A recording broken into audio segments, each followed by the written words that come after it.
Most people have no idea this is happening in their relationship. One day, you're laughing, holding hands, finishing each other's sentences, then suddenly you feel like roommates.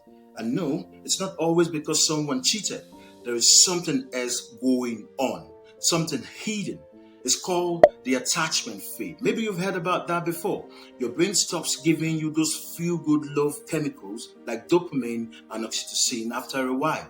Why is this the case? Well, this is because your brain thinks the job is already done. Your brain thinks you've found a partner and it's time to move on. But here's the twist: love doesn't survive on autopilot.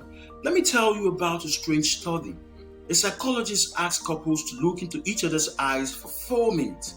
No talking, no phones, no touching, just quiet eye contact. After a period of time, over 70% said they felt closer again. Some even cried. And get this, many of them had been fighting before the experiment.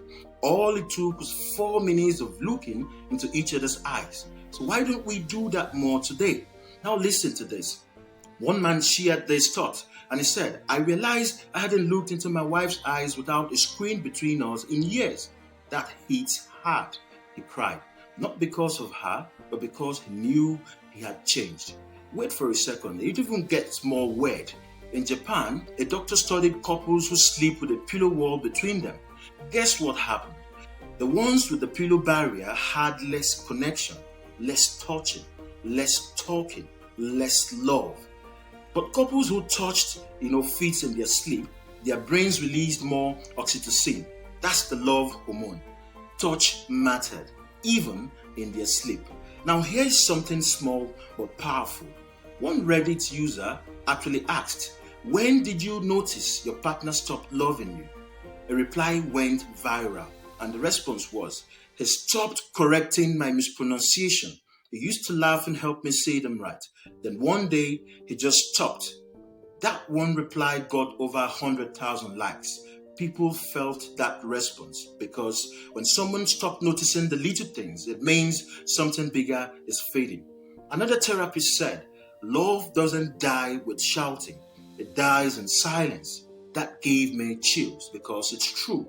It's not the big fight. It's the slow drift. You forgot to say goodnight. You stop asking, how was your day? You sit next to each other but scroll past each other. And here is the warning sign most people tend to forget. When jokes about breaking up becomes normal, something like, I bet you'd be happier without me. It sounds funny, but then your brain begins to listen to that. It starts to believe in it. So, does love really stand the test of time? The answer is yes, but only if you work at it. Love fades when we stop seeing each other, when we stop touching, laughing, talking, when we let phones become closer than the person sitting next to us. But the good news, love can come back. So we want to start small. Look into each other's eyes. Hold their hands again. Ask how their day really went by. Because sometimes love doesn't need a grand gesture.